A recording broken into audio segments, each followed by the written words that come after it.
Welcome, welcome, welcome. Come on in, come on in. Hey, everybody, my name is Parker, and this is Park's Place. Pull up and let's talk about it. I want to thank you for joining my first episode, and this one is going to be called Behind the Badge. Okay. This is a space where we're going to break things down, have a real conversation about law enforcement, public safety, and the human side of wearing the badge. On this podcast show, we also have to discuss other topics of interest. It's not just going to be strictly law enforcement all the time and things I've done throughout my career.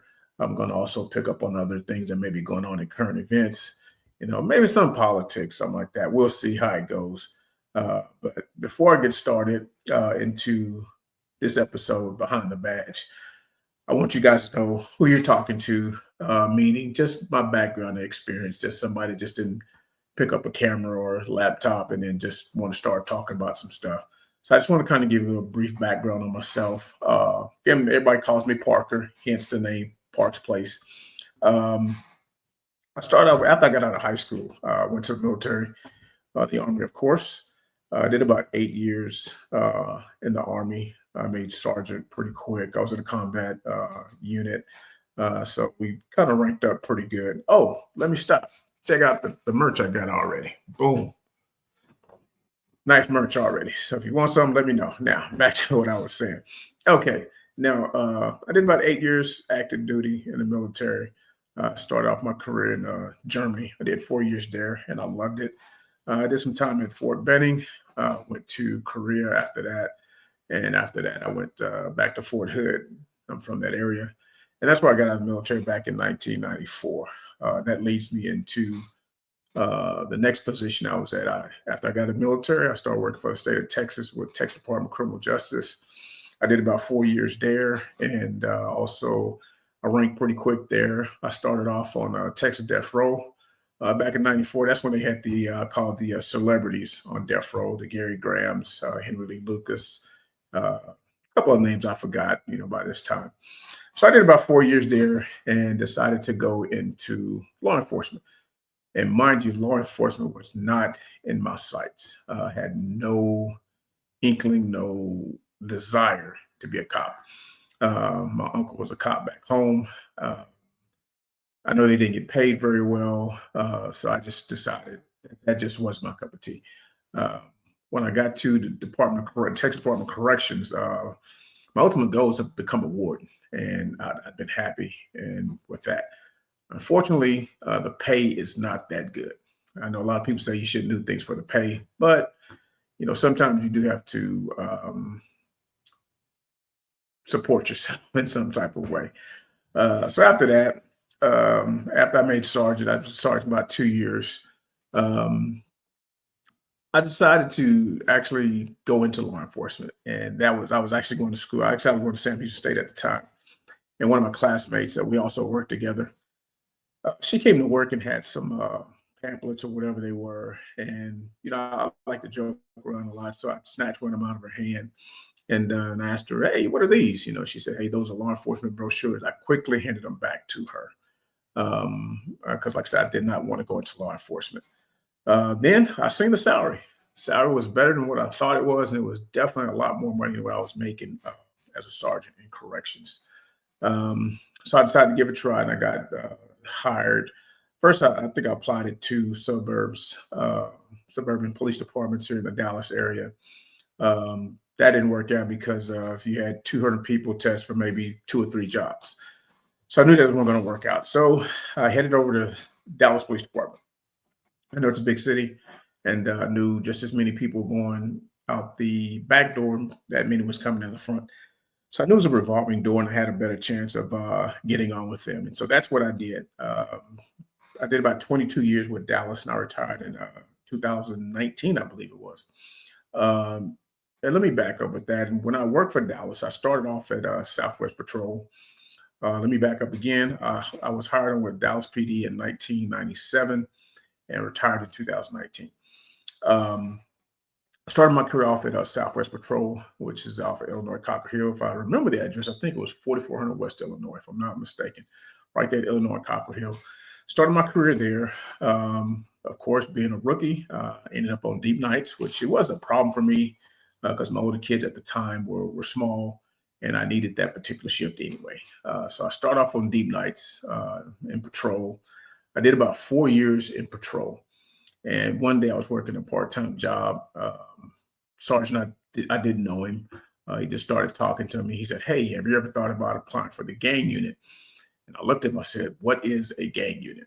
So he kind of just, explained it to me. So long story short, I ended up applying for that position, got the position in the gang unit, ended up doing about 7 years in the gang unit. And then after that, I eventually wanted to become a full-time detective. And I knew when I was at the academy, my ultimate goal was to get the homicide. So that was my sole purpose, was to get the homicide. So I got to robberies. That was my first investigative position, full-time investigative position. Got to robberies. I think I did about anywhere between 6 to 7 years in robberies. And in robberies, we dealt with business robberies. So we did business robberies, and we also did kidnappings. We also would also take assaults and aggravated assaults if it had something to do with the particular case that I was assigned to. Uh, I had a lot of friends in homicide that I knew, that I worked with when I was in the gang unit. I used to go look for the bad guys for them, and so they was educating me on how to get over there, and what I needed to do, and things of that nature, and how to work my cases when I was in robberies. So after about 6 or 7 years, I applied for homicide. I got the position over in homicide, and that's why I retired. I also did about 7 years in homicide. After I retired in 2019, I did some other stuff. I was a real estate agent while I was on department, and so I started doing that full time after I retired. Did that for about probably 4 or 5 years full time. I take it back, about 3 years full time. I was doing it for about six while I was on the department. Um, right when I retired, that's when COVID hit. It kind of slowed down for a little for me in real estate, and that's when I decided to get back in the workforce. Um, I went to Baylor Scott and White Hospital Police Department. I got hired in there as a CID detective. That's where I started off at. And I made sergeant pretty quick over there. I don't even think I'd been on the department 6, 7, 8 months or something like that. Made sergeant, went back to deep nights, and I liked it. It was okay. But being a street cop, it was a little different. And so I did for about 2 years, and then city of Red Oak, Texas. Don't I don't live too far from there. So they were hiring, and so I said, you know what, let me go back to being a cop, street cop, and then maybe get into their CID or some other uh, unit within the departments. It's a growing city and it's a growing department, so hopefully something up there will pop up for me there. But I love what I'm doing right now. Love the department. We have a great chief, and I have a great chain of command I work with, and the officer I work with are great, very knowledgeable in what they do. It is a little different. What I mean by that is the paperwork aspect of it, as far as between Red Oak and Dallas Police Department, is just a little bit different. So that's about the only thing there. Now what I want to do is in this particular episode, it's just like an intro slash episode, if you want to call it that. And that's why I entitled it Behind the Badge, just to kind of give everybody an overview of what it is to be a cop, things of that nature. Um, what do you do, or how do you survive the first year of being a cop? Well, in dealing with just trying to survive, and I don't mean just for your life, but just the job itself, there's a lot of emotional and mental stress that you may not be aware of. And you may not know that until you actually get in the job, because you're going to see some things that, you probably, I want to say, shouldn't see, but it's going to be a shock to the system. And then once you've been involved in it for a while, and you're actually going to kind of become a little numb to it, where you look at it and you move on. Then not only that, you're learning the job on the street, if you want to call it. We go through, and actually with Dallas, the academy is like 8 months, and then you have FTO, which is your with a field training officer. I think that, if I'm not mistaken, it's been a while back. I think that's anywhere between 3 to 4 months. After you finish that, then they have what they call little T. If they're still doing it, might have changed. They have what you call little T. There, that's when a rookie is riding with a an officer that's been on maybe 5, 6 years or even longer, but you're riding with them for a while before they actually turn you loose on your own. So you kind of, once you finish that, you still don't know everything. You're still a rookie and you're kind of learning as you go on the job, so to say. And then not only the first year in the job and just surviving the first year, it's going to be some public scrutiny. I mean, if you're a cop, you work in the streets or whatever you're doing, it's going to be some public scrutiny. You're going to see that at some point in your career. It's definitely going to be public scrutiny. So you just got to, kind of be like a duck, let it just roll off the back, like water. Um, and shift work, I kind of touched on that. With police work, it's always going to be shift work. You're going to be deep nights. You're going to be evenings. They're going to have these. Like some departments call them power shift, lap over shifts, or whatever they call them. So you may not get the shift that you want, right away, but that's something that over time that you will. And then adapting to the police culture. Well, what do you mean by adapting to the police culture? I mean, it's going to be a different lingo. Um, you're going to do things a little bit different when you become a cop. I know myself personally, whenever I go somewhere either to eat, even with my family, when I'm not in uniform, I don't want to sit with my back to the door. I need to be looking at the door. I need to know if somebody's coming in and trying to do harm to people in there, myself or my family. So you kind of adapt to the police culture, not only just that, but just it's a different culture. That's the best way I can explain it. And if you were to get into it, you would see what I mean. It's nothing bad. It's just like any job, that you have a different culture and different settings, things of that nature. Um, and then not only that, as a rookie, and my biggest thing was making mistakes. That's the biggest thing that you're trying not to do. But I can tell you right now, you're going to make mistakes. The best thing I can say or advise is, when if it's not when you first start off, to whatever kind of case you get or offense that you get, you're going to make mistakes. As long as it's not devastating to the case, something that your supervisor or a senior officer or even one of your trainers say, hey, look, this is what happened. What should I do? And then they can guide you along and say, hey, hey, it's a small mistake. We all make them. This, that, and the other. You just have to own up to it, and then just learn from it, and then move forward.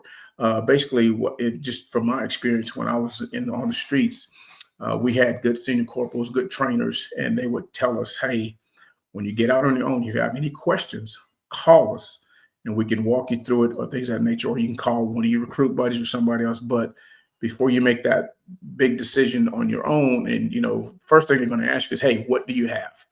And then after you tell them what you have, then they're going to ask you, what do you think you should do? So that's what they're going to do. They're going to ask you, what do you think you should do? They're not just going to give you the answer, because they want your mind to start thinking like a cop, get into that penal code, wherever you are, Texas, whatever state you work for. You have to know that penal code, traffic code, Texas Health and Safety Code, CCP. You have to know things like that, so you know what you can and cannot do as far as charging someone with a crime. So that's wrapping all that up into the mistakes. You're going to make them. You just have to learn from your mistakes. But today, I just want to keep it simple, and just talk a little bit, and then move forward. So I just want to keep it simple. So basically, the question is, why does law enforcement matter? The first thing that comes to my mind, the reason law enforcement matter is, imagine if we didn't have police officers in our respective cities. What if crime just was just running rapid and nobody is, that lack of words, policing it, keeping it in check, putting people in jail? It's going to be like the Wild Wild West. People just going to start shooting people, killing people, and we can't have that. So that's why law enforcement matters, and not everyone can do this job. And I'm not saying that I'm better than anybody else, but I've seen it happen. Some people just want this job for a paycheck. This job is not just for a paycheck. It's a calling. Literally, it's a calling. Not everybody can do this job. Um, and why do people choose this career? And what does it really mean to protect and serve? And I'm gonna use myself as an example. And I'm gonna be brutally honest with you. The reason I chose this career was for money, because I was a sergeant in corrections, had two young children, and in 94, between 94 and 97, as a sergeant, as a supervisor, I was making $25,000 a year as a supervisor. So I needed to do something to support my family financially better than what I was. And, and once I actually got into the job and finished my training, got on the streets, um, this police job was it's the best job that I've ever had. I'm not even calling it a job. It's the best career that I've ever had. So initially, yes, I came in it for the money. You're going to hear people say, well, I want to come in. I want to help people. I want to protect and serve. Okay, what does that really mean? Because that's just the catch-all phrase that people use when they go in front of these boards or just to get the job because you're saying what you think they want to hear. But me, honestly, I got into it for the money. Like I said, I was making $25,000 as a supervisor. And I think back in 97, when I hired him with the city of Dallas, I think my salary was about 35,000, close to 36,000, but it was more than what I was making. And I knew that eventually the salary would continue to go up. And then after I really hit the streets and got out on my own, like I say, this is the best career that I've ever had. As you can see, I retired from the city of Dallas. I went to a hospital police department, and now I'm at the city of Red Oak. I'm with them. I'm back in law enforcement because I love it that much, and it's a rewarding type job. Um, so, why do people choose this career, and what does it really mean to protect and serve? To protect and serve I mean, it's kind of what it means, what it says. You're protecting, the community, the citizens of your respective city, wherever you live. You are protecting them and you're also serving them. The big thing now that started a couple years ago is this servant leadership type thing that's going around. So you are protecting and you are serving, and that also is also within the law enforcement family itself. We're protecting each other as well. We're serving each other as well as police officers because whoever I'm riding with or whoever I'm covering on a call, my job and that other person's job is to ensure that we both go home uh, safe. So that is our job, that we go home safe and the citizens go home safe, and that no harm comes to them.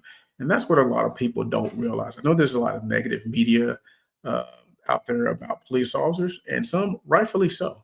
So I'm not going to be that person that just say, "Hey, law enforcement are always right." There are some law enforcement officers that make mistakes. There are some people in law enforcement that should not be police officers. And that is true, and I see it till this day. Even as I retired from one department and went into another department, that is just true. And you have to weed those apples out, and hopefully and prayerfully that we're not weeding them out or terminating them after they have harmed someone in a deadly force situation. Uh, for me, basically, it comes down to trust, and that's a twofold thing. Number one, trust from the community and trust from fellow officers. We have to trust the community, and the community has to trust us. And also, and I think I just touched on that with our fellow officers as well. I have to trust the next officer to me to make sure that no harm comes to me, and I have to do the same for him. If I see something that officer doesn't see, I may have to take a bullet for him. I may be risking my own life to save this other officer because he's not aware of a threat, but I see it. I may have to jump in front of him. May have to push him out of the way or her out of the way. And so it's a trust thing, not only between the officers and the community. Um, Officers have to trust the community because you have to get out there and engage with them. If you engage with them and talk with them, guess what? 9 times out of 10, they're going to start trusting you. And this is what I do personally. When I do have a city phone, what I would do is say, "Hey, look, I give them my business card and I say, hey, my phone number's on there to the department, or my city cell phone number and my email address." And I make contact with people in the community. And what I mean by that, I may be driving around in the neighborhood, somebody's out in the street, they're walking. I just may speak, stop, and talk to them more to engage in conversation. I'm building their trust. And then next time they see me in the neighborhood, "Hey, Officer Park, how you doing? Hey, look, we having a problem over here." And then say, "Hey, well, what is it?" That's how the community engagement starts. And it may be a big case that happens. And what I mean by that, something serious may happen, a shooting, a murder, or something like that may happen in the community or in the park or something like that, or next door, whatever the case may be. Now you have someone that you've gained rapport with, and they're more apt to call you and say, "Hey, look, Parker, this is what I know. This is what I'm hearing, and let me just put it out there. Hey, Parker, this what's going on in the streets. This is what the streets are saying." And they don't want to. They probably won't come down to the department, but they have my number. They have my number, and I've done this over the years as a detective in robberies, and especially in homicide. I give my number, I give them my business card, I give them the city cell phone number, I give them my desk number. They may not come down to headquarters and speak with me, but they will call me. Now, this is where a good detective comes in. They may say, "Hey, Parker, this is who on the street. This is the word on the street. This person committed this offense. I don't care what the offense is. It could be a business robbery. It could be an aggravated robbery. It could be a murder. The word on the street is this is the person who did it." Well, I'm not going to give up my source who gave me that information as a detective. I'm going to work the case. And then as I'm talking to other people within the case, and they can corroborate what this person is saying, then I don't have to bring that person in because the case is building itself. And now I have this information over here. So that's just part of the trust. And just wanted to give an example of how that kind of works. And law enforcement it's more than just writing reports and making arrests. Is that part of my job? Sure, it is. That's part of the job. It's about connecting with the community. I just talked about that. It's connecting with the community. Um, it's about showing up every day in the moments when people are scared, angry, hurt, and vulnerable. Believe it or not, as law enforcement, as police officers, when we show up, it's probably at that person's not most favorable time to want to talk about something because a lot of cases we're talking about something that is maybe they were robbed, maybe the house was just broken into. Now they're feeling some kind of way because now someone has kicked in the door, broke through a window or something like that. And now this person is worried about their family, they're worried about their kids. Um, and so you have to remember, this person has just been violated, basically. Um, and we have to meet them where they are. We have to have, of course, we're there to take the report, try to find the bad guy, and this, that, and the other. But it's also about having compassion for the person or family that's just been violated, basically. I've been on calls where kids are there and then they're scared, they're terrified. And then what I do is I just try to engage in them, to try to console them and say, "Hey, everything's going to be okay." So, so it's just that you have to have that humanistic side to it, and then you can turn it back on as far as trying to go find the bad guy and put him in jail. Um, because we're being in that time, it's like we're being the calm in that family or person's chaos and in their storm. We are or should be the calming effect to that person or to that family. And everything that's going on, we need to be calm and assure them that we're going to do something. We're going to do our best to catch someone. Um, and at the end of the day, it's all about service because we are there to serve the people of the community, and that's just part of being behind the badge, and that's what I thought was important, as far as to start to kick this thing off on Parks Place, was just about what we do as cops, how we should interact with the community, and to just make it a better interaction with them. Now, are we going to get those people that just don't like police officers, just don't like law enforcement? Yes. I don't care what we do. They're not going to like law enforcement for whatever reason. And that's okay because even if they are violated, somebody breaks into the house, I'm not going to treat them any different than I treat someone that has respect for the police, that like the police, that want us there, that wants to help, and this, that, and the other. I'm not going to treat them any different. My job is service, no matter what they think about me or feel about me. That doesn't bother me. It took a while to get to that point for me over the 22 years that I was with Dallas, because at first it did kind of bother me. I said, man, why are these people like this? And it's like, even though they trust me, I've been cussed out plenty of times. And like I said, you just have to, it's okay, not a problem. You just have to be that sounding board for those individuals that do that. Um, and so, like I said, I didn't want to keep it long on this particular episode. Just kind of I wanted to do a reintroduction and kind of start one episode off behind the badge. What I'm talking about right now, just little thing that you might can remember, being behind the badge. In future episodes, I want to dive deeper, and I'll begin sharing stories, the good, the bad, and everything in between, because they are there. I've seen a lot, especially in homicide. I've seen a lot, and just want to share those things with you and let you know what it is to be in law enforcement.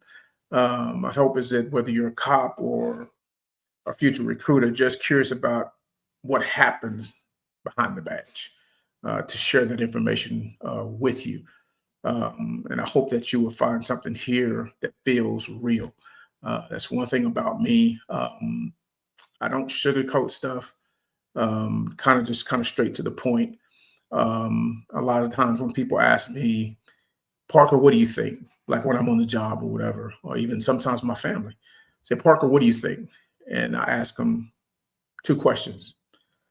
I say, do you want me to tell you the truth, or do you want me to tell you what you want to hear? I give them the option. If they say they want the truth, then I'm going to tell them or give them the truth.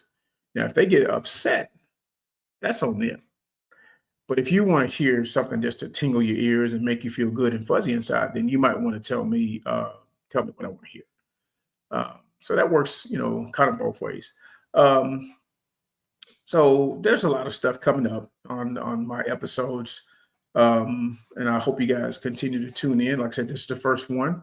It's just basically like a reintro of myself and let you know what it is to be behind the badge. Um, what I want to say is thanks for listening to the first episode of Parks Place. Uh, it's Parks Place, and my little motto is, since my last name is Parker, is Parks Place. Pull up and park and let's talk. Because a lot of times the communication is gone. So I want to create a format to where we can talk about certain things, especially in law enforcement. Sometimes there are a lot of questions, and believe it or not, even though this is my first episode, I've engaged with people that I've already got subjects that they want to talk about. And trust me, there's some good ones, and and that those are going to be in later episodes. Um, so if you like what you heard, hit subscribe, like, share, and stick with me. Here's a little insight to what's coming next on episode 2. On episode 2, I want to talk about behind the lights, the traffic stop. What should I do on a traffic stop? How should you react on a traffic stop? What should you expect from the police officer on a traffic stop? I know that's why it's called behind the lights, because trust me, I've been behind the lights, not initiating the traffic stop, but I've been pulled over before. And so I know what to do. And then, so I just, cooperate and just kind of go from there. So I want to give you some tidbits, some nuggets on how, I don't want to say survive the traffic stop, but just things you should do. And people that I come across now when I conduct traffic stops, they are doing the correct things. So I want to give you some tidbits, just my insight on certain things, if you try to become engaged in an argument, things like that with the officer on scene. So that's what the next one is going to be about, behind the lights, the traffic stop. I want to tell you right now, just thanks for watching Parks Place. I forgot to tell you at the beginning, I got some merchandise too. This episode has been being sponsored by Jazzy's, I think that's what it is. I'm going to check with her, but Jazz's T-shirts or something like that. I forgot my sponsor's name. I mean, the name of it. But anyway, this is the shirt that was done for me. She has a lot of merchandise that she does, T-shirts. She's doing a mug for me. She has some backpacks and things of that nature. I want to thank you again for tuning in for the first episode of Parks Place. And just remember, pull up and let's talk about it.